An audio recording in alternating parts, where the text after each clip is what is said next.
Hindi ko naman sinasadya. Hindi ka magkaroon ng anak, anong gusto mo? Ako bilang lalaki, gusto ko rin naman magparami ng lahi. Kaya hindi mo ako masisisi kung maghahanap ako ng ibang babae na magbibitbit ng lahi ko. Hindi mo yun kaya dahil hindi ka pwedeng magkaroon ng anak. Lahi mo? Magpaparami ka ng lahi? Talagang sa kaibigan ko pa? Parehas ko kayong pinagkatiwalaan pero sinira niyo ang buhay ko. Sige, magparami kayo ng lahi dahil mula sa araw na ito, isinusumpa ko na lahat ng batang may nananalaytay na dugo ninyo, lahat sila daranas ng matinding pangyayari sa buhay nila. Mga kamalasan na dadalhin nila habang buhay. Mula sa magiging supling ninyo hanggang sa magiging mga anak nila at sa mga magiging apo, wala ni isa sa kanila ang makakataka sa sumpa kong ito. Isinusumpa ko ang lahi nyo na maranasan ang dobling sakit sa pinagdadaanan ko ngayon. Buhay at sakit! Wala ni isa sa kanilang magkakaroon ng kapayapaan sa buhay. Lahat yan isinusumpa ko! Paano kung ang ginawang kasalanan ng isang tao ay bibitbitin ang sumpa papunta sa kahuli-hulihang lahi niya? Magpapasa-pasa at pagdurusahan ng mga taong walang malay dahil lang sa pinagmulan niyang lahi. May magagawa pa kaya sa pagtaliwas at pagputol ng sumpa? O magiging parte na lang ito ng kanilang buhay na siya ring pagdurusahan ng susunod pang henerasyon? O nak, bakit ka naman nakasimangot dyan? Ang akala ko ba may celebration kayo ngayon ng boyfriend mo? Nahuli ko si Miguel, Tay. May babae siya. Buntis din yung babae niya, Tay. Walang hiyang lalaki yun. Papatayin ko siya! Huwag na, Tay. Mapapahama ka lang. Mas gusto rin ng mga magulang niya yung babae. May pinag-aralan. Mas matino yung buhay.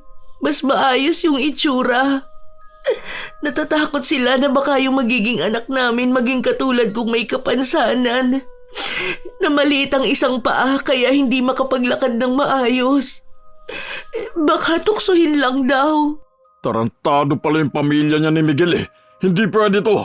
Dapat panindigan ka niya. Kung takot siya sa mga magulang niya, mas matakot siya sa akin. Manluloko siyang gago siya. Galit na galit si Teodor na sumugod sa bahay ng nobyo ng anak. Pero wala na silang naabutan sa bahay nito. Hamak na mas may kaya sa buhay sina Miguel, kaya mas madali silang nakaalis sa lugar na yon para magtago. Alam na nila ang gagawin ni Teodor. Dahil sa nakita ni Teodor, mas lalo siyang nanggalaiti sa galit.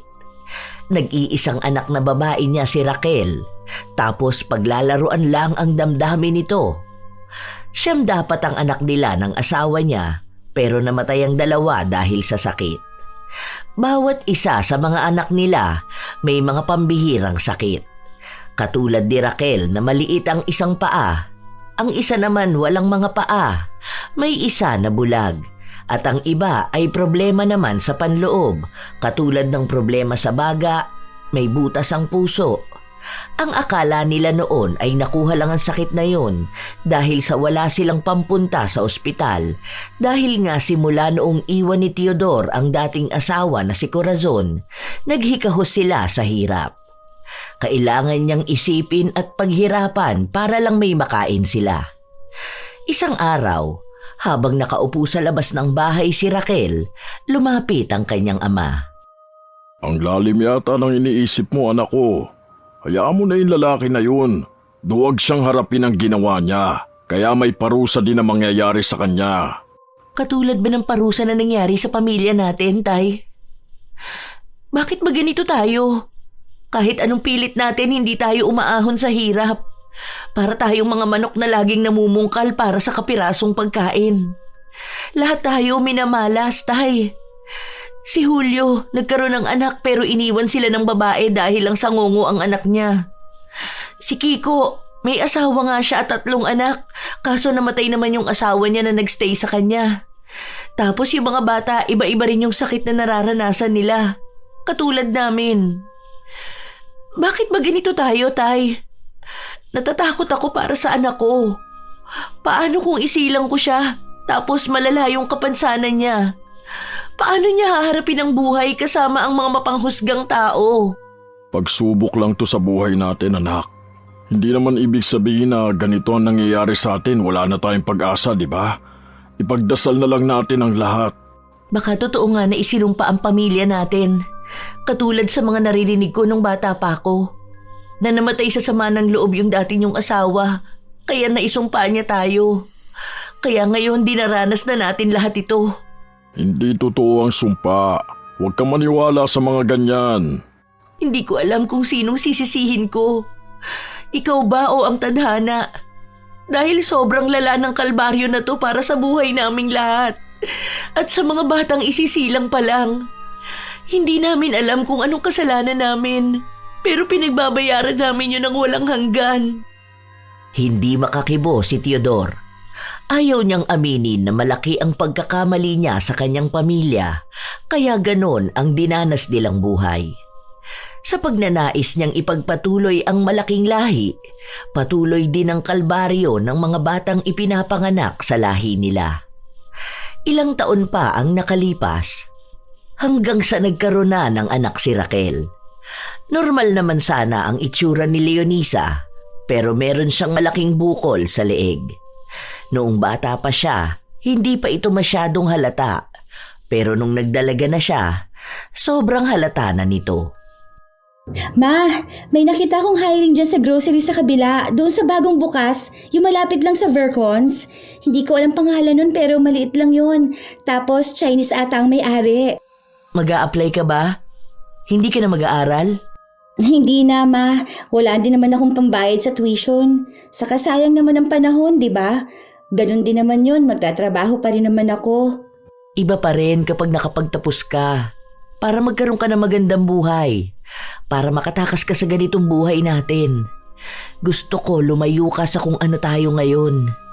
Ayokong habang buhay ka na rin dito.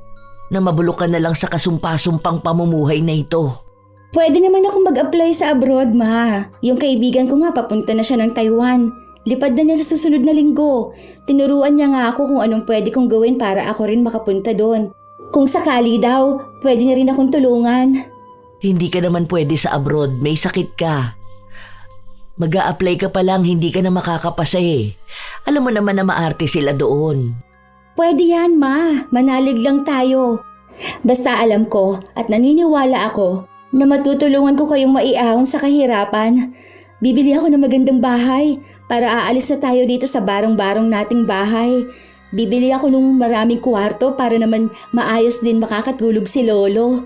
Tapos ibang bahay naman kina Tito. Tapos sa mga pinsan ko para sama-sama pa rin tayo. Naku anak, ang dami naman yan masyado. Hindi naman sa hinahadlangan ko ang pangarap mo. Mas maganda kung uunahin mo munang isalba ang sarili mo. Huwag kang maging masyadong mataas ang pangarap dahil mahirap bumagsak. Alam mo naman sa pamilya natin, nanatili na lang tayo sa ganitong kahirapan sa buhay. Basta ako, Ma, gusto ko ipakita na kaya ko talaga. Gagawin ko ang lahat. Mag-iipon ako. Yayaman tayo. Magpapagawa ako ng paa para sa'yo. Tapos, ipapagamot ko yung katarata ng pinsan ko para naman makapag-aral at trabaho na rin siya. Kawawa naman siya. Sana nga anak, sana nga. Masakit din para kay Raquel na makitang mataas ang pangarap ng anak, lalo pat batid naman sa kanya na kahit na anong pagsusumikap nila, walang mangyayari sa buhay nila. Malas sila sa lahat ng bagay, kahit pa sa buhay pag-ibig.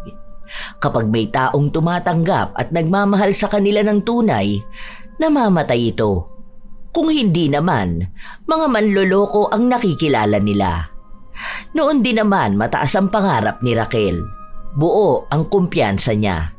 Pero habang tumatagal, nakikita niya talaga na totoong sinumpa ang lahi nila. Alam niyang mamamatay silang walang saya sa puso. Nangyari naman na ang lahat, kahit nasisihin pa niya ang kanyang ama, hindi naman na mababawi ang sumpa sa kanilang lahi. Ilang araw pa ang lumipas, wala pa ring mahanap na trabaho si Leonisa.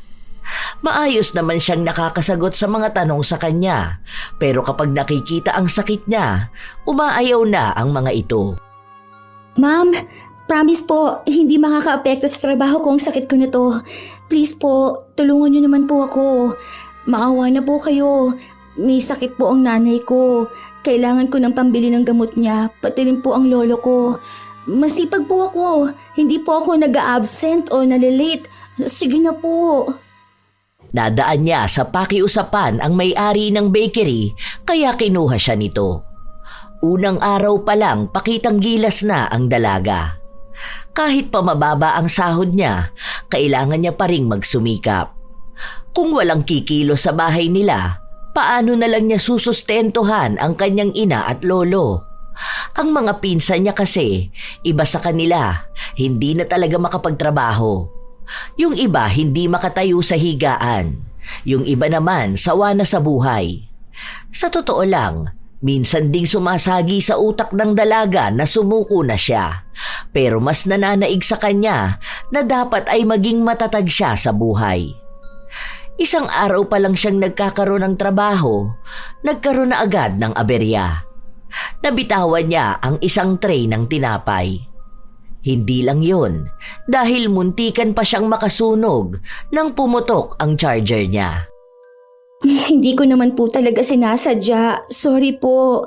Promise, aayusin ko po ang trabaho ko. Kahit na anong pakiusap niya, hindi siya pinakinggan ng amo. Tinanggal siya sa trabaho at binigyan siya ng 200 bilang bayad na lang sa ipinasok niya nung araw na yon. Hindi na siya siningil sa mga tinapay na natapon niya. Malungkot na umalis ang dalaga. Bago siya umuwi, dumaan muna siya ng palengke. May nakita siyang naglalako ng isda at dahil kakaunti lang naman ang pera niya, yon ang binili niya. Nang makauwi siya ng bahay nila, naabutan niya ang kanyang lolo na nagpapadingas. Lo, dapat po hindi na po ikaw ang gumawa niyan. Mausok pa naman yan. Wala namang gagawa nito, Apo. Magsasaing na sana ako eh. Yung mga tito at pinsan mo nangangalakal pa. Ay, ako na po dyan. May binili rin akong isda. Sasabawan ko na lang po ito. Sinigang na lang tapos kuha na lang tayo ng talbos ng kamote kina Aling Jubel. Oh, akala ko ba may trabaho ka? Ang aga mo naman yatang umuwi. Wala na po, Lo. Hindi ko sinasadya na matapon yung isang tray ng tinapay eh. Hahanap na lang po ako bukas ng ibang pwedeng pasukan. Ewan ko po ba? Maayos naman pagkakahawak ko dun eh. Dumulas ba naman sa kamay ko? Galit na galit ang amo ko. Pero binigyan pa rin ako ng 200. May bagong bukas na patahian dun sa kabilang bayan. Baka gusto mo. Pwede naman po. May training daw po ba? Marunong naman ako manahi eh. Mamaya itatanong ko dun sa apo ni Paulito. Doon kasi yung nagtatrabaho eh. Manager dun. Subukan mo na lang, baka doon magkaroon ka ng mas maayos na trabaho. Lo, sorry po ha. Hindi ko pa kayo mabigyan ng mas magandang buhay. Hindi ko talaga alam kung bakit hindi pa pumapabor sa akin ang langit. Pero naniniwala pa rin po ako. Magsisipag po ako para talaga magkaroon ako ng magandang buhay. Para matulungan ko kayo. Wala po itong kapansanan ko. Alam ko na malalampasan din natin tong problema natin. Hindi ka dapat humingi ng tawad sa akin dahil ako ang dapat humingi ng tawad sa inyo. Kung hindi dahil sa akin, hindi naman magiging ganito ang buhay nyo. Walang hanggan na parusa ko na to. Hindi yan, Lo. Manalig lang tayo na aayos din ang buhay natin. Buo ang loob ng dalawa. Alam niyang lahat ng paghihirap na pinagdaraanan niya, paraan ng Diyos para mas lalo siyang tumatag. Nang sa gayon, kapag ibinigay na sa kanya ang biyaya niya, hindi niya ito masasayang. Sa mga araw na lumipas, nakapasok siya sa patahian. Magaling naman si Leonisa, masipag kahit na minsan ay may mga hindi sinasadyang kamalasan. Dahil kilala niya ang manager, hindi siya napaalis. Tinutulungan din siya nito. Isang araw, habang pauwi ang dalaga, sumakay siya ng jeep. Noong magbabayad na siya, pansin niyang nawawala ang kanyang pitaka. Hala naman, Diyos ko, wag naman po sanang nawala yung wallet ko. Andun pa naman lahat ng sahod ko, naku po. Magkano na lang tong pera ko? Hindi to kasya kahit na pamasahe ko man lang. Bahala na, bababa na lang ako. Sa susunod na may papara, maglalakad na lang ako. Ganoon nga ang ginawa ng dalaga. Hindi siya mapakali habang naglalakad siya pauwi. Iniisip niya na lang na nasa locker niya ang kanyang pitaka. Dahil hindi niya alam ang gagawin kung sakali man na mawawala yon. Buong sahod niya ang naroon. Habang naglalakad siya ng halos 20 minutos, saka naman nagkaroon ng ambon. Sakitin siya kaya hindi pwedeng maambunan. Pero malapit na siyang makauwi kaya ipinagpatuloy niya. Katulad nga ng inaasahan niya, nagkaroon siya ng sakit kinabukasan. Mataas talaga ang lagnat mo, anak. Siguro pawis na pawis ka kasi kahapon tapos naambunan ka. Huwag ka na lang muna kayang pumasok. Magpagaling ka na lang muna. Hindi po pwede, ma. Ayoko po mag-absent dahil baka mapuna naman ako. Mawalan pa ako ng trabaho. Alam niyo naman po na kailangan natin ng pera, hindi ba? Saka may babalikan din po ako sa locker ko. Sigurado ka ba kasing kaya mo? Huwag mo nang pilitin ang sarili mo. Opo, ma. Huwag ka mag-alala. Ako pa ba? Hindi kakayanin to? Para sa pangarap, para sa pamilya natin, lahat kaya ko. Habang nag-uusap ang mag-ina, dumating naman si Teodor. May bitbit siyang isang tasa na mukhang may lamang erbal. Apo ko, ito na muna ang inumin mo. Dinikdik ko pa yan. Magandang gamot yan kapag may lagnat. Salamat po, Lo. Magpagaling ka ha. Mag-iingat ka rin palagi. Matapos yung sabihin ni Teodor, ay agad din naman siyang umalis. Ang dalaga naman, ininom niya ang bigay ng kanyang lolo. Ma, bakit hindi pa rin po kayo nagkikibuan ni Lolo? Galit pa rin po ba kayo sa kanya? Nakatira lang tayo sa iisang bahay tapos ganito. Oo. Hindi ko alam kung maaalis pa tong galit ko sa kanya. Wala naman kasing ibang dapat sisihin kundi siya. Kung hindi dahil sa kanya, hindi naman ganito ang buhay natin. Ang habang panahong naging malas. Baon na tayo sa lahat dahil dun sa sumpa ng dati niyang asawa. Hindi naman daw po totoong sumpa at malas, ma. Tayo lang mismo ang nag-iisip nun. Baka yung nangyayari sa atin, itong sakit natin, baka yung ninuno natin may sakit. Kaso hindi lang lumabas sa iba, tapos sa atin napunta. Saka hindi tayo malas. May mga pagkakataon lang talaga na hindi po pabor sa atin. Hindi pa ba malas at kasumpa-sumpa itong buhay natin? May sakit tayong lahat. Kahit bata pa namamatay. Bata pa lang nagdurusa na. Kahit anong pilit natin umangat sa buhay, hindi tayo makaangat. Dahil yung kaluluwa natin nakatali do sa sumpa ni Corazon. Mapuputol naman po ang sumpa basta maniwala lang tayong magiging maayos ang lahat. Kaya akala natin minamalas tayo o sinumpa tayo dahil yun ang iniisip natin. Kaya kapag may maliit na aberya, iisipin natin na dahil yun sa sumpa. Kasi ako, ma, hindi po ako naniniwala sa mga sumpa na ganyan. Manalig po tayo. Magdasal lang po tayo palagi. Alam ko po na hindi tayo pababayaan ng Diyos. Basta, hindi maalis sa akin na siya ang sisihin. Kung sana nakontento na lang siya sa asawa niya o kaya hindi niya agad binuntis si nanay habang hindi pa sila naghihiwalay ni Corazon, wala namang ganito. Sa kagustuhan niya magparami ng lahi, ayan, dumami nga. Pati kamalasan sa buhay, dumami. Siya ang punot dulo ng lahat ng ito. Kaya habang buhay din akong galit sa kanya. Alam ni Leonisa ang galit ng kanyang ina. Dahil bata pa lang siya noon, lagi na niyang naririnig ang kanyang ina na inaaway ang kanyang lolo. Lalo na kapag may pangyayaring hindi niya inaasahan.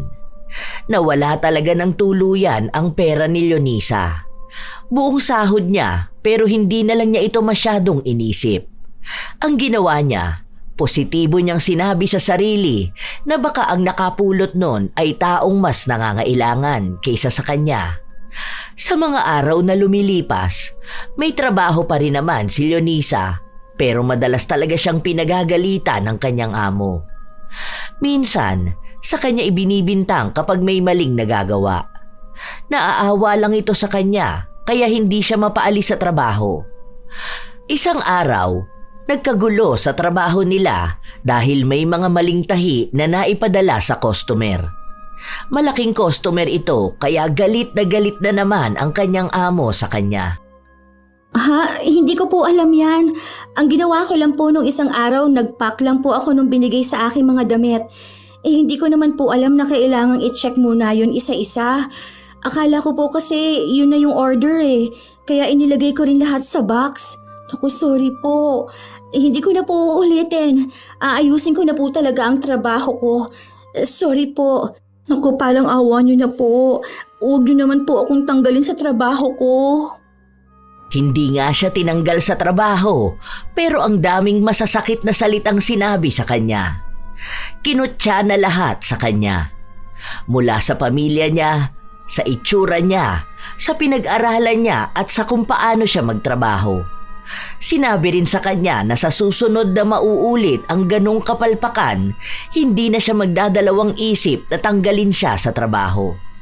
Lalo na kung pera ng kumpanya ang manganganib dahil sa kanya.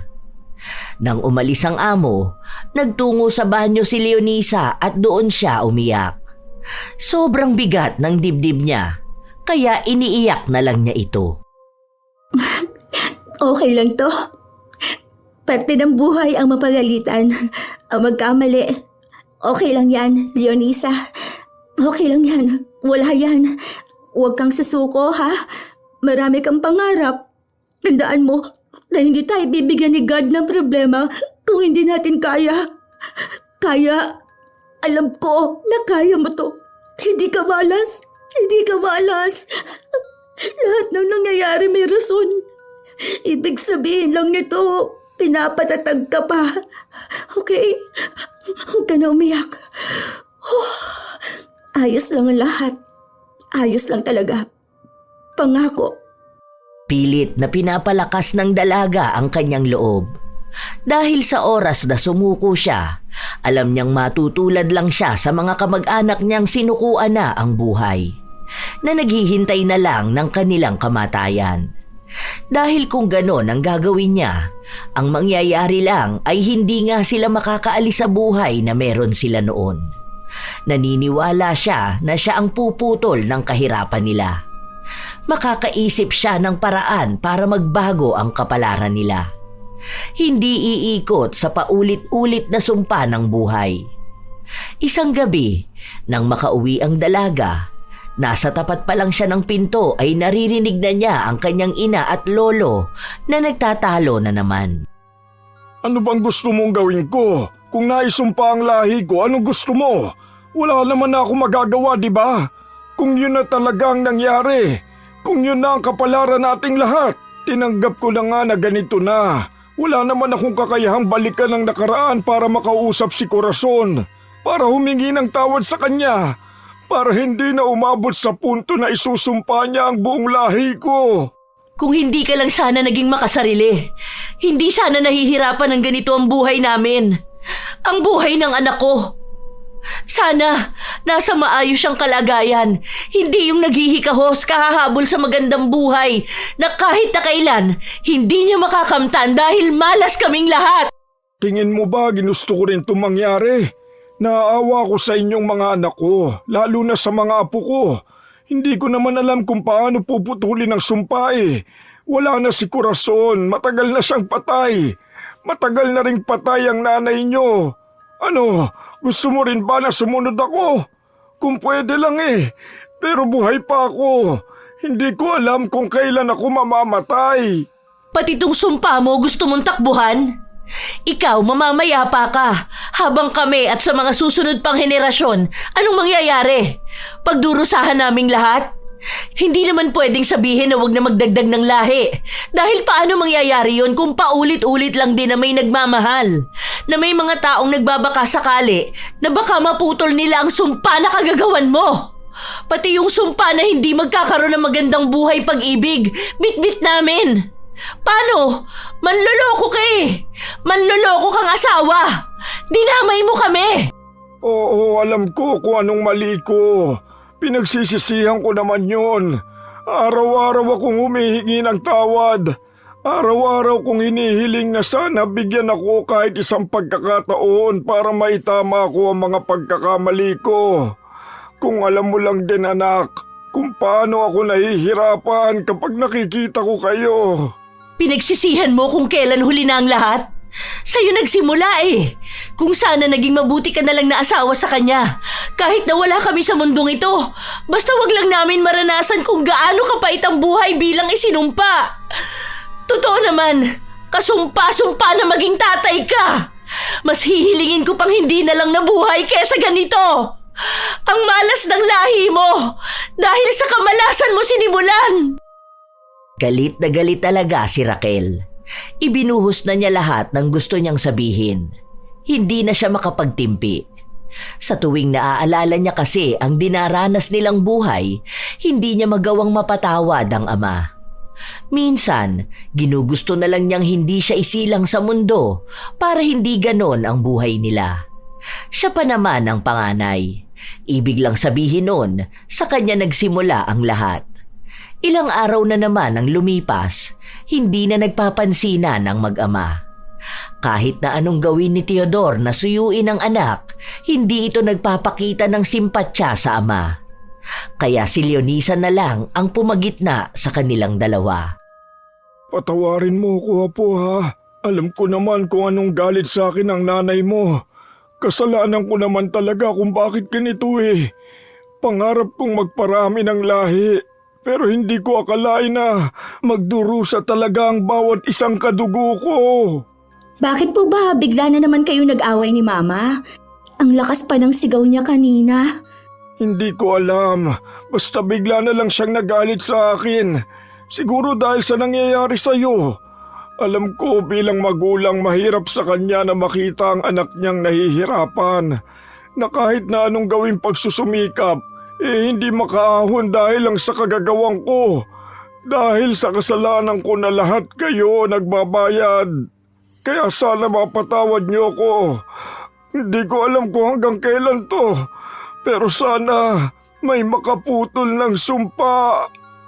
Noong una, hindi naniniwala si Leonisa sa sumpa ng pamilya nila.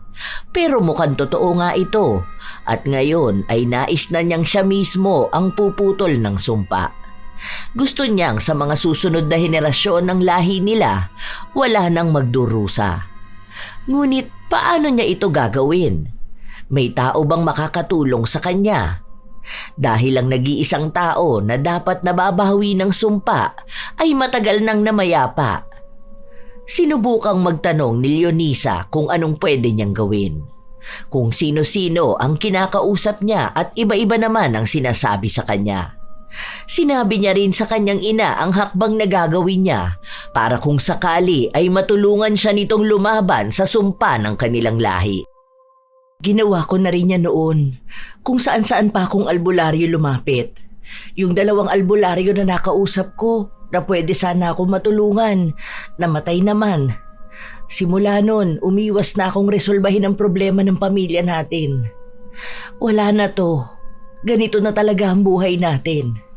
Matatapos lang itong pasakit na to kapag namatay tayo.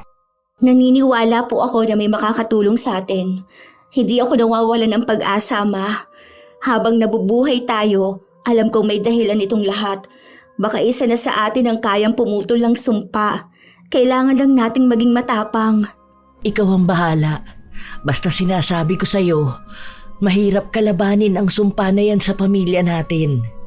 Kung hindi lang sana naging manloloko ang tatay ko, hindi sana ganito ang buhay natin eh. Nadamay tayo sa pagkakamali ng isang tao. Tayong lahat ang nagbabayad ng kasalanan niya.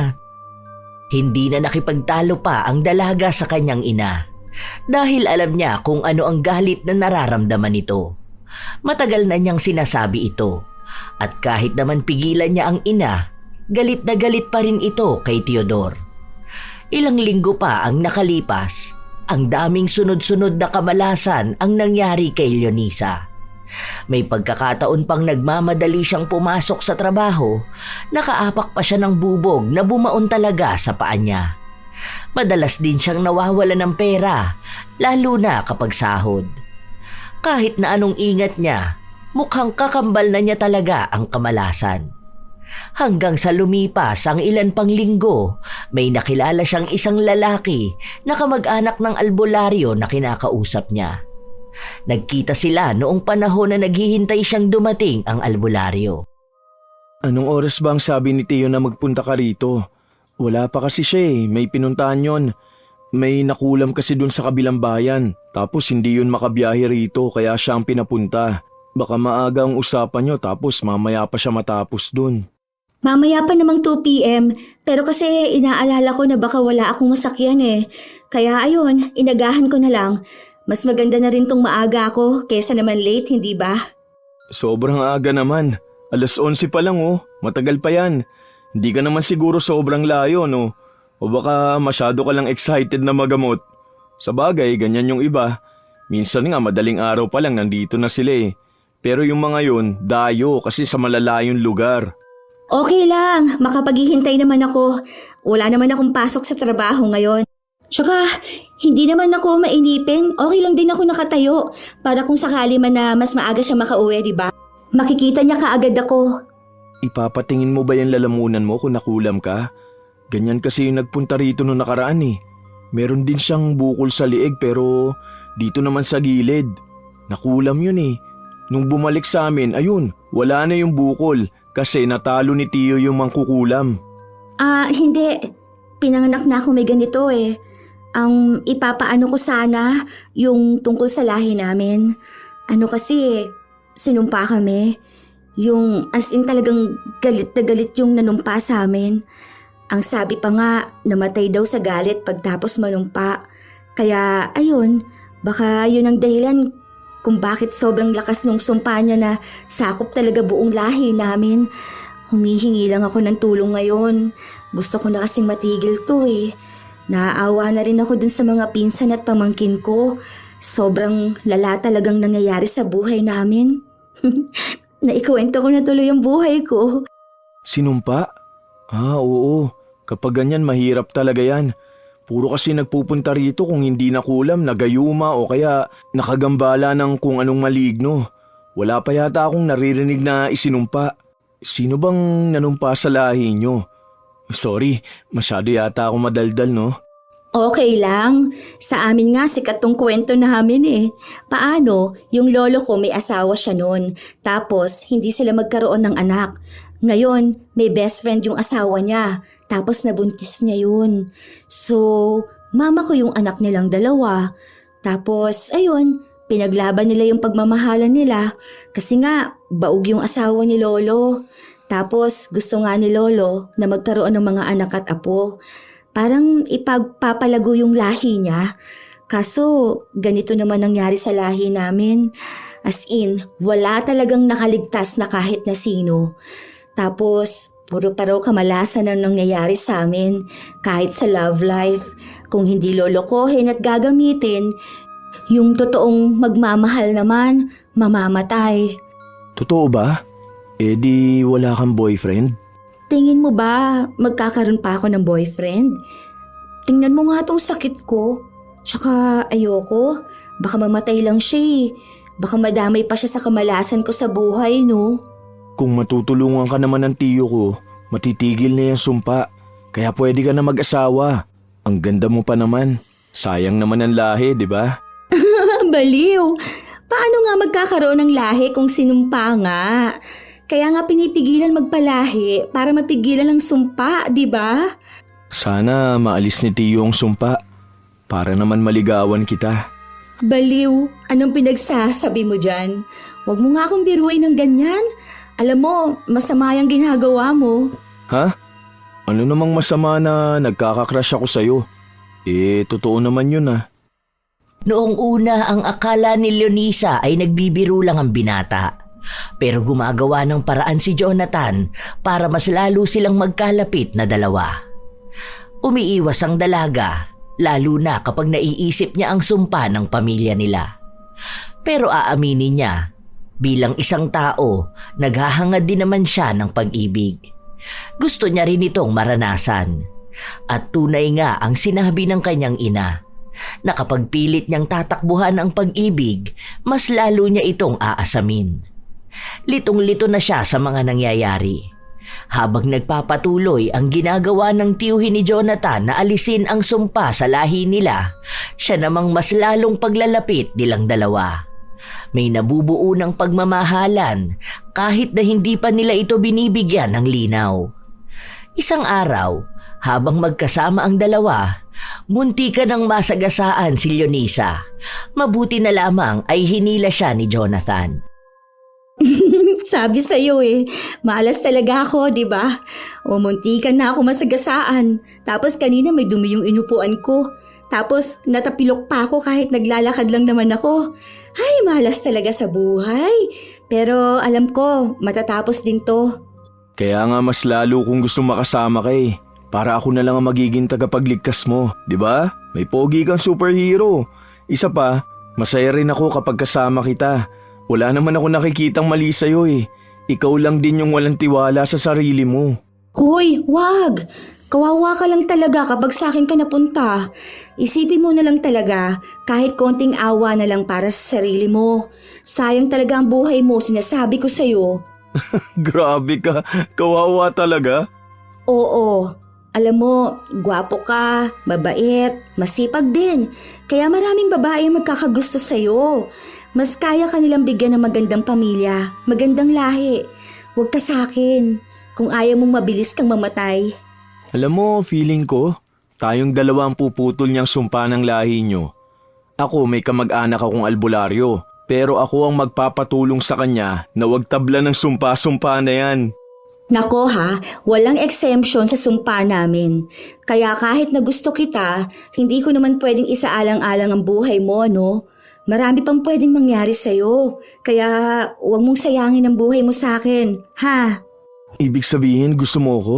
So, may chance talaga tayo? Subukan lang natin. Wala namang mawawala eh. Paano kung totoo naman talaga na tayong tatapos ng sumpa ng pamilya nyo? Bigyan mo ko ng chance. Papatunayan ko na kaya nating labanan ng anumang sumpanan na ipataw sa inyo. Tayo mismo ang puputol nun. Hindi pa kumbinsido si Leonisa pero mapilit ang binata. Kaya sa unang mga buwan nilang magkasintahan, inilihim nila ito. Kinakabahan palagi si Leonisa, lalo pat lagi niyang iniisip na baka biglang mawala sa kanya ang nobyo. Pero maayos naman palagi si Jonathan. Wala pa ring nagiging balita kung paano nga ba nila magagawang alisin ang sumpa. Nagtanong nga ang albularyo kung saan ang libingan ni Corazon, pero hindi niya ito masagot dahil hindi naman sinabi sa kanya ng kanyang lolo. Isang araw, habang nasa bahay ang dalaga, nagtanong siya sa kanyang ina. Ma, tingin mo, hindi kaya tunay na pag-ibig ang magtatapos ng sumpa ng pamilya natin? Anong akala mo rito? Isang kwento sa telebisyon?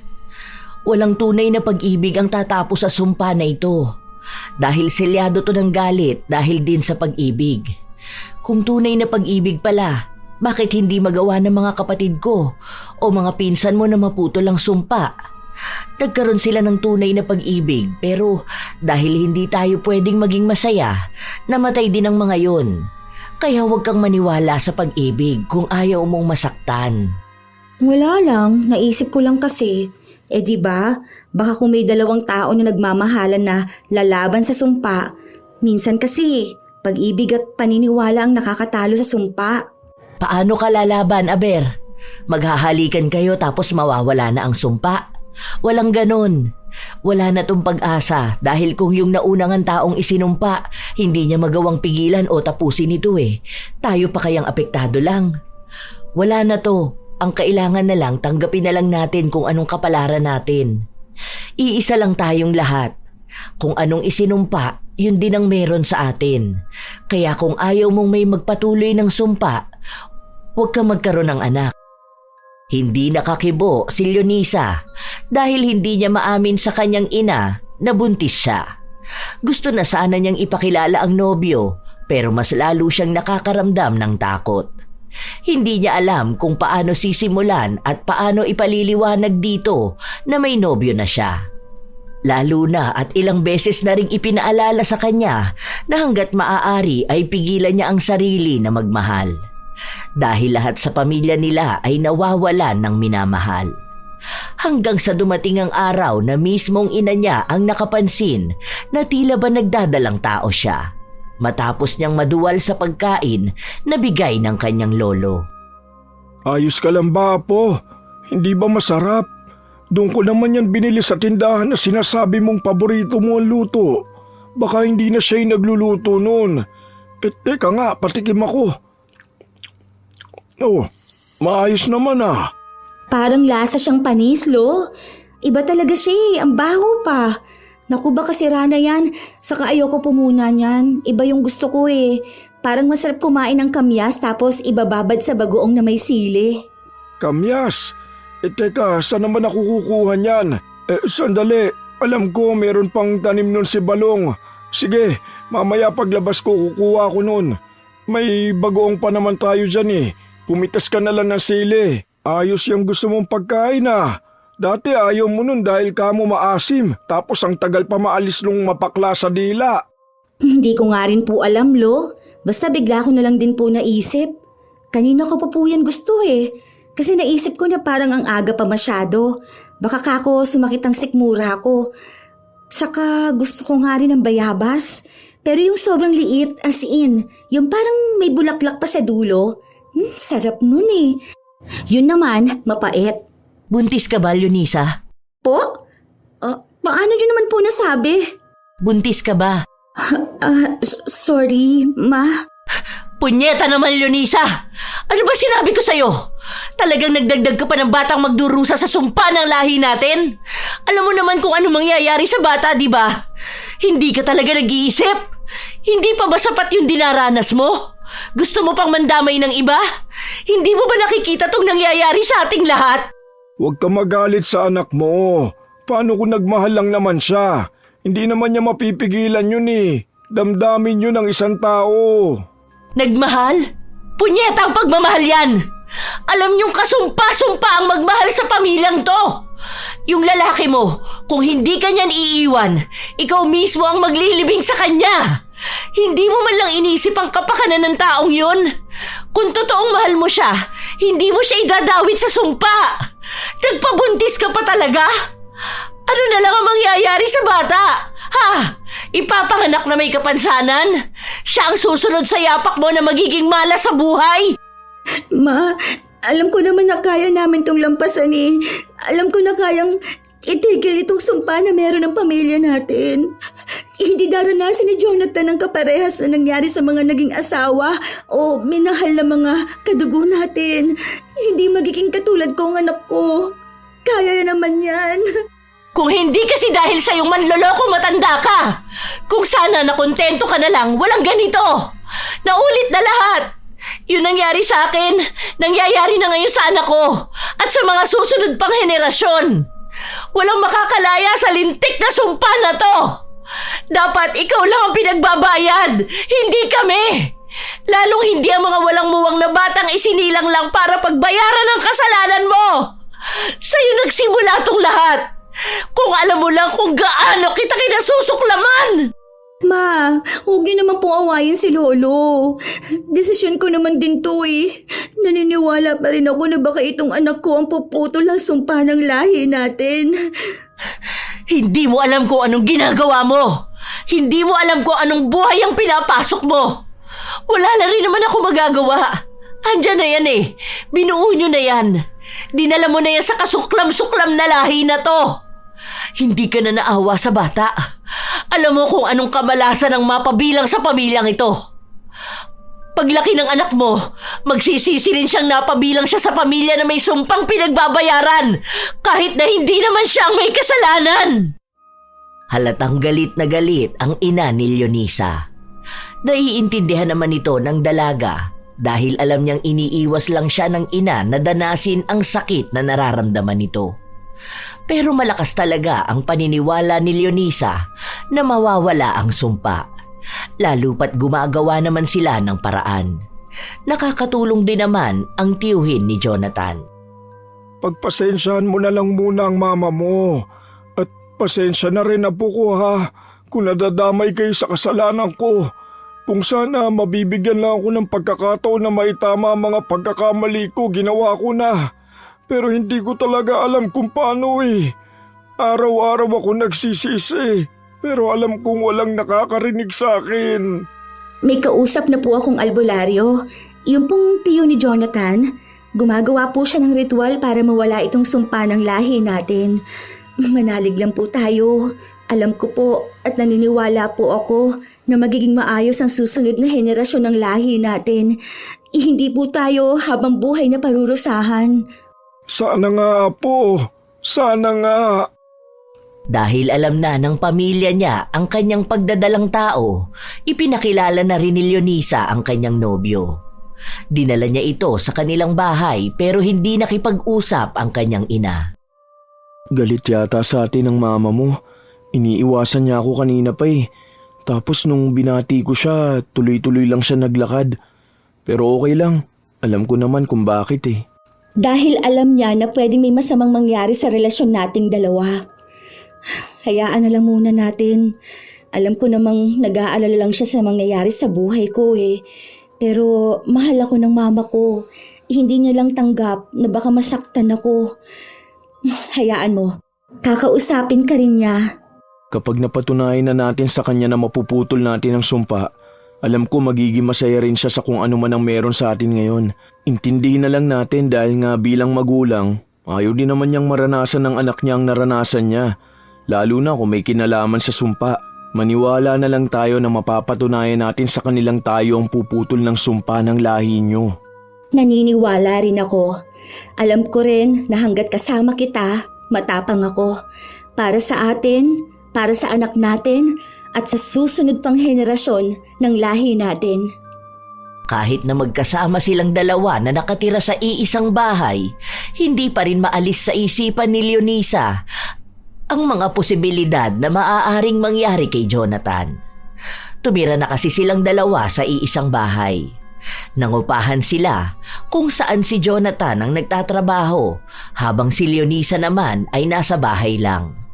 Inaalala rin kasi ni Jonathan ang bata na baka mapahamak ito lalo pat takaw sa aksidente si Leonisa. Na kahit nasa bahay lang siya, nasasaktan pa siya. Minsan, dumalaw ang ina ni Leonisa sa bahay nito. Ang akala pa naman ng dalaga ay ayaw na siyang makita ng ina matapos niyang umalis ng bahay. Anong nangyari dyan sa kamay mo? Nasugat ka ba? Nagluluto po kasi ako kanina, ma. Tapos hindi ko sinasadya na paso po yung kamay ko sa mainit na kawali. Pero okay lang po ako. Kumusta naman po kayo? Pasensya na po ha, hindi ako gaano makapunta sa bahay. Hindi kasi ako lumalabas eh. Kasi nga, alam niyo naman po, kailangan ko talaga mag-ingat. Lapitin pa naman po tayo sa aksidente. Baka kahit naglalakad lang ako sa labas, kung ano pang mangyari sa akin. Anong nararamdaman mo? Baka mapahama ka sa panganganak. Nag-aalala ako sa'yo. Kasi yung pinsan mo, si Jenica, patay na siya. Nanganak siya kahapon at namatay siya. Tapos yung anak niya walang mga kamay at paa. Bigla ako natakot. Inaalala ko baka kung anong mangyari sa anak mo. Kailan ba ang kabuhanan mo? Huwag ka naman matakot, ma. Manganganak pa naman na ako sa susunod na buwan. Hindi naman siguro ganun. Naku Lord, please, huwag pong ganun ang danasin namin ng anak ko po, ha. Ay, kinikilabutan naman ako sa mga ganyang balita. Ayoko mag-overthink dahil ayoko maka-attract ng bad energy. Nagpa-ultrasound ka na ba? Anong resulta? Healthy naman daw po ang bata eh. Buo naman siya. Wala rin akong sakit. Kaya naniniwala talaga akong walang mangyayari sa anak ko. Naniniwala rin kami ni Jonathan na tutulungan talaga kami ng mga ritual ng tiyo niya. Mabuti naman. Baka nga nakatulong yung tiyuhin ng boyfriend mo. Magdasal ka na lang palagi, baka marinig ang dasal natin. Sana maging maayos kayo ng apo ko. Yun lang ang tanging hiling ko. Ayoko maranasan yung dinanas ko sa buhay. Dahil sa naging usapan nila na yon, hindi na mapakali si Leonisa. Bigla-bigla na lang siyang inaatake ng kung ano-ano sa kanyang utak. Kaya kapag nakakaramdam siya ng takot, nagdarasal na lang talaga siya. Nananalig na walang mangyayari sa kanila ng anak niya o sa pamilya niya. Hanggang sa isang umaga, nagising na lang si Leonisa. Ang bilis ng tibok ng kanyang puso. Ano nangyari sa'yo? May masakit ba sa'yo? Okay ka lang ba? Ang bilis ng tibok ng puso ko. Bigla akong kinabahan eh. Natakot ako sa panaginip ko. Nanganak na raw ako. Tapos yung itsura ng anak ko sobrang lala. Nakakatakot daw. Kahit mga doktor natakot sila eh. Ayoko mangyari yun. Hindi yun mangyayari. Kita naman sa ultrasound na normal ang anak natin eh. Saka may ginagawang proteksyon ng tiyo ko para sa atin at sa bata, di ba? Hindi naman agad mapuputol ang sumpa. Ang mahalaga, protektado ang pamilya natin. Ibig sabihin sa atin nagmumula ang pagbabago ng lahi nyo. Huwag ka nang kabahan, okay? Ayoko na nag-overthink ka ng ganyan eh. Pinipilit ni Jonathan na pagaanin ang loob ng kanyang asawa. Habang lumilipas ang araw, walang ibang nangyayari kay Leonisa kundi ang matakot. Hanggang sa sumapit na ang araw na manganganak na siya. Hinihintay niyang dumating ang asawa pero hindi niya ito matawagan. Hanggang sa isinugod na siya sa ospital. Nagkaroon pa nga ng aberya dahil nasiraan ang unang sasakyan. Noong lumipat sila, naubusan naman ang gasolina. Kaya hirap na hirap silang humanap ng sasakyan na magdadala sa ospital. Ilang kamalasan pa ang nangyari bago siya madala sa ospital. Noong kapapanganak pa lang niya, nagkaroon naman ang sunog sa isang kwarto malapit kung saan nakalagay ang mga bagong panganak na sanggol. Umiiyak na lang si Leonisa nung mga panahon na yon dahil nag-aalala siya sa ano pang pwedeng mangyari. Nang kinahapunan, dumating din ang asawa niya sa ospital pero may benda ito sa ulo. Oh, ano nangyari sa'yo? Okay ka lang ba? Nagpa-doktor ka na ba? Ano yan? Bakit ganyan? Ay, ano ka ba naman? Alam mo nang praning ako, di ba? Baka mamaya mapahamak ka. Okay lang ako, huwag ka mag-alala. Nauntog lang ako kanina dahil hindi ko nakita yung nakauslim bakal. Kumusta naman ang anak natin? Maayos ba siya? Ikaw, kumusta ka naman? Hindi ka ba nahirapang manganak? Normal ang bata, mukhang wala ring sakit. Salamat sa Diyos. Mabilis ding nanganak ang asawa mo, saka hindi rin nagkaroon ng kahit na anong komplikasyon. Ay, salamat naman. Nag-aalala ako kanina bago pumunta rito eh. Natawag ko na yata lahat ng santo para lang maging maayos ang asawa at anak ko. Salamat po pala ma, sinamahan niyo si Leonisa. Nakakatuwa, ang anak niyo ang kauna-unahang bata na isinilang sa lahi namin na maayos. Mukhang totoo nga na kayo ang puputol ng sumpa. Pati pagsasama niyo naging maayos. Salamat, Jonathan. Basta po naniniwala tayo na magiging maayos ang lahat. Nasa pananampalataya rin po yan. Kung kami naniniwala, dapat tayo ring lahat para hindi natin ma-attract ang bad energy. Lagi tayo maging positive sa buhay. Inoobserbahan nila ang bata at mukhang maayos nga ito. Walang nakita na kahit na anong sakit, kaya ikinatuwa nilang lahat ang nangyari. Iniisip nila na sa mga susunod na henerasyon, wala na ang sumpa na nakapataw sa pamilya nila. Mukhang si Leonisa nga ang pumutol dito, dahil siya lang din ang nagkaroon ng karelasyon na tumagal. Doon lumakas ang paniniwala nila na sila rin sa susunod ay magiging maayos. Masaya si Leonisa na nabigyan niya ng inspirasyon ng lahi niya. Isang araw, bumisita si Teodor sa bahay ni Leonisa para makita ang kanyang apo. Ang ganda naman ng apo ko. Kamukha ng mama niya. Paano naman po ako, Lo? Ay, kamukha din ng papa niya. Dalawa ho kami ang kamuka. Ang mata nakuha sa'yo, Jonathan. Pero itong ilong, ay ang cute, kuha sa mama niya. Buti hindi masyadong naging pango. Kaya nga po, Loy. Ang sa mama niya kasi ganito lang kaliit Halatang Pilipino. Hoy, palibasa, malaki lang yung ilong mo. Parang laging galit kasi, ang laki ng butas ng ilong. Napakaswerteng bata. Sana tuloy-tuloy na apo ko. At sana lahat din ng isisilang yung mga apo ko ay maayos na. Gusto kong makita kayo na maayos at malayo sa sumpa ng pamilya natin. Huwag na lang po nating pag-usapan yung mga ganyan, Lo. Ayoko na rin pong maalala o balikan kung anumang nangyari sa pamilya natin. Ang mahalaga po, nakatakas na tayo. Ito na po ang simula ng pagbabago ng lahi natin. Wala na po ang sumpa. Wala nang magiging kalbaryo para sa ating lahat. Masaya sana. Maganda ang mga naiisip ni Leonisa. Nakalaya sila. Nakaligtas ang bata sa sumpa. Pero hindi ibig sabihin nun ay nakaligtas na siya sa hagupit ng paghihiganti sa lahi nila. Nagising na lang siya ng madaling araw. Hindi niya pansin na wala pala ang asawa niya. Nakatulog siya nung hapon kaya ang akala niya ay umuwi na si Jonathan. Sa hindi mawaring dahilan, nakaramdam siya ng kakaibang kaba. Napatingin siya sa kanyang cellphone. Walang tawag, walang kahit na anong tugon ang asawa. Ay, Diyos ko po. Sana naman maayos ang asawa ko. Walang masamang mangyari sa kanya. Ay, ano ba, Jonathan? Nasaan ka ba? Bakit nakapatay itong cellphone mo? Malalakas na pagkatok ang narinig ni Leonisa mula sa pinto. Sunod-sunod yun. Kakilala niya kung sino ang kumakatok. Isa sa mga kaibigan ng asawa niya. Ayaw niyang buksan dahil natatakot siya sa maaaring mangyari o maaaring matuklasan niya. Pero binuksan niya pa rin ito. Hingal na hingal ang lalaki. May dugo rin ang katawan nito, para bang gasgas sa balat.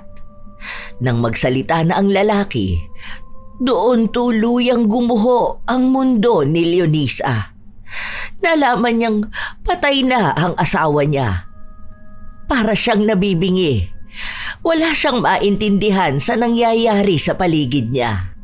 Ayaw niya yung paniwalaan dahil paano niya tatanggapin na wala na ang asawa niya kung nangako ito sa kanya na hindi siya mapapahamak kahit na ano ang mangyari. Sana nga lang ay panaginip yun, pero hindi.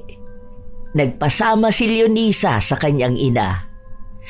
Kitang-kita niya na bangkay yon ng asawa. Hindi to totoo, Ma, di ba? Gisingin mo si Jonathan, Ma. Sabi mo sa kanya, umiiyak na si baby, hinahanap na siya. Ma, sige na, Ma. Sabi mo sa kanya, umuwi na siya. Wala na tayong magagawa, anak. Ito na yun mismo. Patay na ang asawa mo. Patay na si Jonathan. Hindi yun totoo, Ma, di ba? Baka naman niloloko niya lang ako. Baka may surprise siya sa akin. Ang sabi niya kasi may ibibigay siya sa akin eh. Hindi naman yung ganito, Ma. Yung anak namin, naghihintay sa kanya. Ma?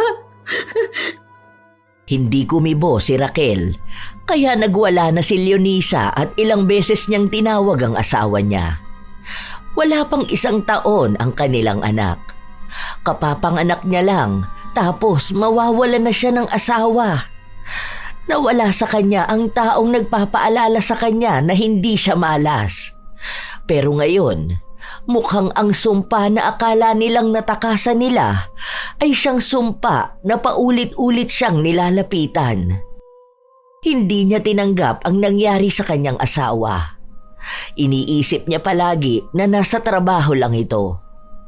Nakaburol sa bahay ng tiyuhin niya si Jonathan pero hindi siya nagpupunta. Hanggang sa huling lamay na. Apo, sige na. Pumunta ka na sa lamay ng asawa mo. Tignan mo siya sa huling pagkakataon. Magpaalam ka na sa kanya para matahimik na rin ang kaluluwa niya. Hindi naman patay ang asawa ko. Alam ko babalik yun dito sa bahay. Miss na niya ang anak namin. Hinahanap na rin siya ni baby. Alam ko naman, Apo, na mahirap yang tanggapin. Gayong mahal na mahal niyo ang isa't isa. Sana kahit sa huling sandali lang, samahan mo naman ang asawa mo. Bakit ganito ang buhay natin? Bakit kasi ganito pa tayo isinumpa? Bakit kailangan pagdusahan lahat? Akala ko maayos ni. Akala ko nakawala na ako. Mas masakit pa pala yung balik sa akin. Doble. Hindi lang. Higit pa sa ilang libong sakit. Umaasa ako na maayos na eh. Umasa akong tapos na eh. Pero hindi tayo tinatantanan ng lintik na sampa na to. Mahal na mahal ko yung asawa ko, Lo. Mahal namin ang isa't isa, Lo. Bakit kami ang nagbayad ng kasalanan mo? Bakit kami ang paulit-ulit na binabalikan ng galit ng dati mong asawa? Bakit kami? Wala naman kaming kinalaman dun, Loy. Wala kaming kasalanan, di ba? Ang tangi lang naming kasalanan. Ipinanganak kami sa lahi mo. Patawad, Apo. Patawarin niyo ako. Kapag ba pinatawad kita, mawawala tong sumpa? Babalik ba ang asawa ko? Magiging maayos pa ang buhay namin? Yung mga tito ko, mga pamangkin ko na nagdusa tulad nitong sa akin, magiging maayos din ba sila? Yung mga batang isisilang pa lang, makakatakas ba sa parusa? Hindi naman yata, di ba? Bakit ngayon ka pa hihingi ng tawad? Bakit sa amin pa? Bakit hindi nung mga panahon na nakasakit ka ng ibang tao? Kami yung nagdusa eh. Kami yung nagbayad. Bakit kasi gumawa kayo ng kasalanan noon? Bakit hindi mo pinag-isipan na nakakasakit ka ng tao, Lo? Bakit? Hindi ko alam. Pasensya na kayong lahat sa akin. Alam ko ang galit nyo. Tama lang na magalit kayo sa akin dahil wala akong kwentang tao. Ako ang nagdala sa inyo sa sitwasyon na ganito. Inuna ko yung kagustuhan ko at nagbakasakali na hindi magtatagal ang sumpa. Pero mali ako dahil mas lumalala pa ngayon. Kung buhay ko man ang kabayaran, sana maging sapat na yon para sa pagbabago at kapatawaran yung lahat. Ilang beses na humingi ng tawad si Teodor. Pero kahit na paulit-ulit niyang gawin yun, wala pa ring mangyayari. Patay na si Jonathan at nagdurusa na si Leonisa. Sa huling sandali na makikita ni Leonisa ang lalaking mahal niya, bumuhos ang kanyang luha. Wala siyang ibang ginawa kundi ang umiyak, ang magmukmok, ang malungkot at magkulong. Damang-dama niya kung ano ang ibig sabihin ng sakit. Kung ganoong kasakit ang dinanas ni Corazon matapos siyang traidorin ng asawa at kaibigan, magagalit naman talaga siya ng husto. Pero ang hindi maunawaan ni Leonisa ay kung bakit kailangang pati sila ay madamay. Dahil kung makikita lang nila si Corazon, marahil ay maaawa ito sa kanila. Ang tunay na kinagagalitan lang naman ito ay si Teodor. Sa paglipas ng ilang buwan na wala na ang asawa ni Leonisa, nagsimula siyang bumalik sa bahay nila. Pero hindi na rin niya kinakausap ang kanyang lolo. Doon niya lubos na naunawaan kung bakit iba sa mga kamag-anak nila ayaw nang kausapin si Teodor. Apo ko, tignan mo to. Bumili ako ng laruan para sa anak mo. Tingnan mo, matutuwa siya rito. Inipon ko pa ang pera ko para mabili ito. Hindi matutuwa ang anak ko dyan. Baka mamaya madamay pa siya sa kamalasan nating lahat. Hindi ko pa nga sigurado kung may susunod pang malas na mangyayari sa buhay ko. Pero wag naman sanang madamay ang anak ko. Wag naman sana sa kanya mapunta ang karma na dapat kayo ang nagbabayad. Nakakasuklam to.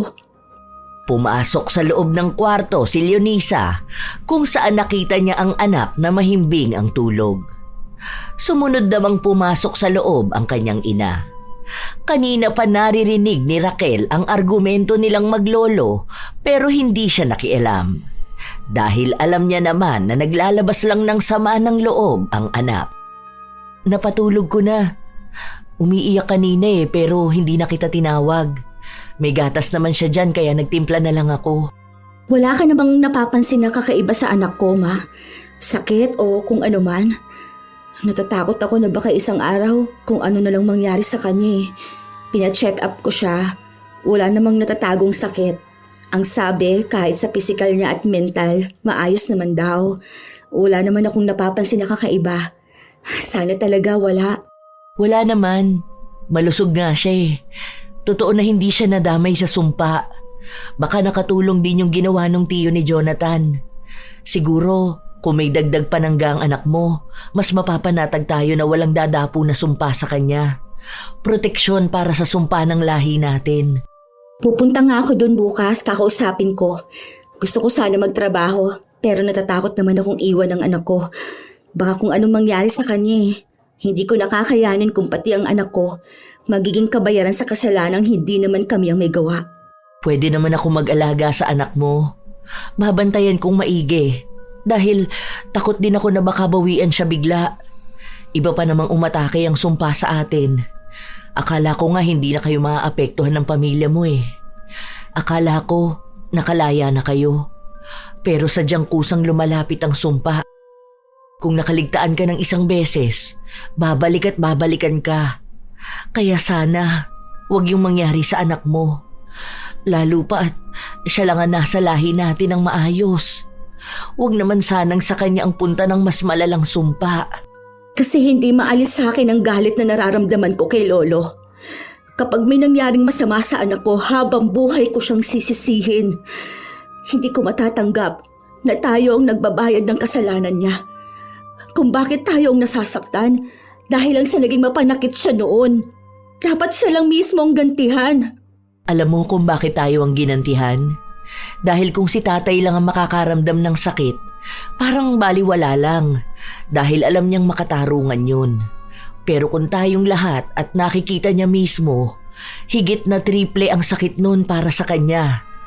Doon niya mas lalong mararamdaman ang pagkakamali niya. Kahit na magmakaawa pa siya sa taong nagawa niya ng mali, wala nang kapatawaran. Maging sa atin, walang kapatawaran ang pinaranas niyang buhay sa atin. Isang paalala na ang taong gumawa ng masama sa kapwa, ang balik ay sa taong mahalaga sa kanya. Para doon niya maramdaman kung gaano kasakit ang pinaramdam niya noon. Hindi talaga maalis ang galit na nararamdaman ng dalaga. Hanggang sa nakausap niya ang albularyo na tiyuhin ni Jonathan. Sinabi lang sa kanya nito na hindi niya talaga kayang alisin ang sumpa.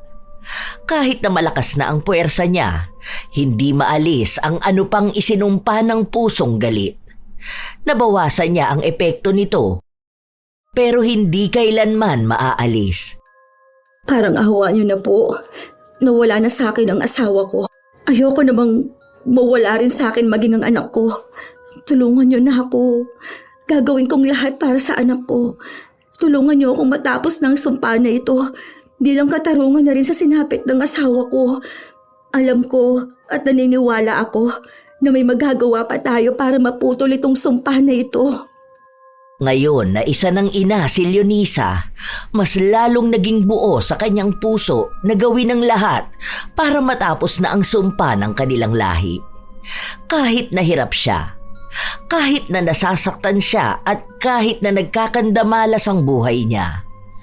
Ang alam niya lang, hanggat kailangan siya ng anak niya, ipagpapatuloy niya ang pagbibigay ng bago at mas maayos na buhay.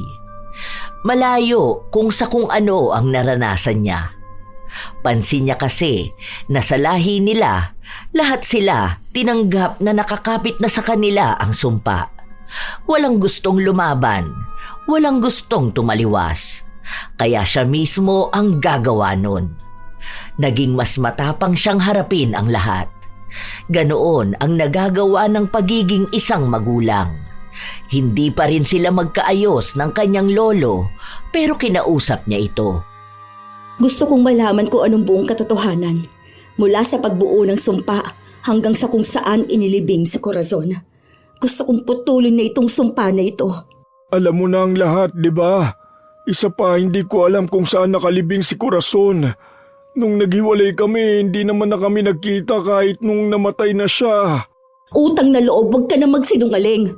Kung talagang gusto mong magbagong sitwasyon naming lahat at nang sa susunod na henerasyon, sabihin mo yung totoo. Aminin mo kung anong ginawa mo. Hindi tayo parurusahan ng ganito para sa simpleng bagay lang. Hindi lang ito basta panluloko sa kanya o pananakit mo. Alam ko meron pa. Utang na loob. Kung totoong humihingi ka ng tawad at nagsisisi ka, aminin mo na kung ano ang nagawa mo. Hindi matatapos itong sumpa na ito kung dadalhin mo hanggang sa kamatayan mo ang katotohanan. Hindi ko alam kung anong sinasabi mo.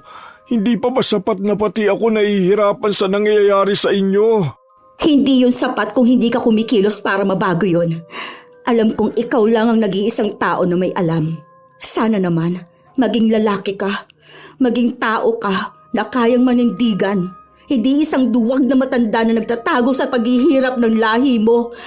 Paano mo naaatim na tingnan kaming lahat na nagdurusa na dahil lang sa kasalanang nagawa mo? Sabihin mo, saan nakalibing si Corazon? Saan niyo siya inilibing? Hindi kumibo si Teodor.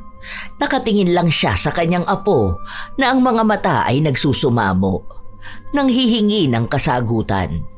Nanghihingi ng katapusan sa pagdurusa nila. Nang tingnan ni Teodor ang buong paligid, nakita niya rin ang mga apo niyang may kapansanan. Mga nagdusa ng matagal na panahon dahil lang sa kasalanan niya. Nasa sementeryo naman siya, doon sa libingan ng tatay niya. Pero ikaw ang pumatay sa kanya, tama? Oo, dahil natakot ako nung gabi na isinumpa niya kami. Buntis ang lola mo noon at dahil sa takot ko, hindi ko sinasadya na mapatay siya. Noong mga panahon na yun, wala namang gaanong tao rito. Walang nagtanong. Wala naman siyang pamilya dahil patay na ang mga magulang niya. Pinalabas ko na lang na nagkaroon siya ng sakit. Dahil wala akong panggasto sa kanya, pinahukay ko na lang din yung libingan ng tatay niya. Simula noon, hindi na ako dumalaw. Walang maayos na libing, walang padasal. Basta alam lang dito ng lahat na patay na siya. Akala ko pag namatay siya, dadalhin niya yung sumpa at hindi na matutuloy. Hindi ko naman alam na hanggang sa kahuli-hulihan ko yatang lahi, bit-bit yung sumpa niya. Nakita mo na? Ganyan ka kasamang tao. Ganyan mo ginawang miserable ang buhay naming lahat. Kung hindi ka papipilitin, hindi mo pagugustuhin ituwid ang lahat. Ilang beses kang humingi ng tawad sa amin. Yun pala, ikaw pa rin ang may kasalanan kung bakit hindi kami makatakas sa ganitong buhay. Buti nagkagawa mo pang makatulog ng maayos dahil dyan sa mga kasamaang nagawa mo. May pagkakataon sana kami na maging normal, maging masaya sa buhay. Pero dahil sa pagiging makasarili mo, nawalan kami ng pagkakataong maging malaya. Patawarin niyo ako mga apo ko, mga anak ko. Patawarin niyo ako sa lahat ng nagawa kong mali. Hindi pwedeng paghingi lang ng tawad ang gawin mo. Bigyan mo ng katarungan ang kasalanan mo para sa katahimikan na rin naming lahat. Ayaw ni Teodor na makulong, kaya hindi niya kayang aminin ang ginawa niya. Pero isa sa mga anak na lang niya ang nagsuplong sa kanya, kasama na ang record ng mga sinabi niya. Ang pag-amin niya. Dahil doon, nabuksan ang kaso sa pagkamatay ni Corazon. Hindi na rin nila ginalaw ang bangkay nito na nakalibing na. Ang ginawa na lang ni Leonisa, inalaya na lang nila ng dasal. Nagpatulong din siya sa albularyo ng iba't ibang paraan ng pag-aalay para sa katahimikan ng kaluluwa ni Corazon. Humingi sila ng tawad dahil alam naman nilang may kasalanan din ang lahi nila. Nakulong si Teodor kahit na matanda na ito. Bilang kabayaran na lang din sa mga kasalanan na nagawa niya. Hindi naman siya pinabayaan ng kanyang pamilya kahit nagalit ang iba sa kanya. At sa pagiging matapang ni Leonisa, naputol niya ang sumpa ng kanilang pamilya. Walang masamang nangyari sa kanyang anak. Ang iba niyang pinsan na nagkaroon ng anak at asawa, naging maayos na rin. Malaki ang pasasalamat nilang lahat sa kanya dahil hindi siya sumuko na darating din ang araw na mamumuhay silang nakalaya na sa sumpa. Anak, anong oras ba kayo pupunta sa puntod ni Jonathan? Oh, nakatulog na tong bata. Tululaway pa. Napaliguan ko na to. Palitan mo na lang ng damit bago kayo umalis. Natapon pala sa kanya yung gatas. Pinaglaruan ba naman? Ngayon na rin, Ma. Hinihintay ko lang pinsan ni Jonathan. Sabi niya sasabay na lang niya kami sa sasakyan niya eh. Sasama ka ba, Ma? Saglit lang naman dun dahil may job interview ako mamaya. Hindi muna sa ngayon. Pupunta ko kay tatay eh. Magdadala ko ng pagkain niya. Sige po, Ma. Ikumusta niyo na lang ako kay Lolo. Siguro kung naging kasing tapang mo ko noon, anak, baka hindi yan ang nangyari sa'yo. Baka masaya at maayos ang naging buhay mo. Ang sabi nga nila, Ma, na lahat ng nangyayari may rason. Kung ipinanganak akong maayos, hindi ko makikilala si Jonathan. Hindi kami magkakaroon ng anak. Naging lakas ko ang anak ko para lumaban. Kaya alam ko, ang lahat ng nangyaring ito, para may matutunan tayong lahat. Wala na sana sa lahi natin o sa ibang tao ang gumawa ng masama dahil totoo ang sumpa. Hindi lang ito para sa isang tao dahil sakop nito ang buong lahi. Kayang magdusa ng lahat ng dahil lang sa maling desisyon ng iisang tao. Ang mahalaga na lang para kay Leonisa ay nabigyan na niya ng katarungan si Corazon kahit na hindi niya ito nakita o nakilala. Nabigyan niya ng katarungan ang mga tao sa lahi nila na nasaktan at nagdusa dahil lang sa kasalanan ni Teodor. At higit sa lahat, pinalaki niya ang kanyang anak na wala na ang takot na baka isa ito sa magdusa. Sa paglipas ng panahon, nagkaroon din ng bagong asawa si Leonisa.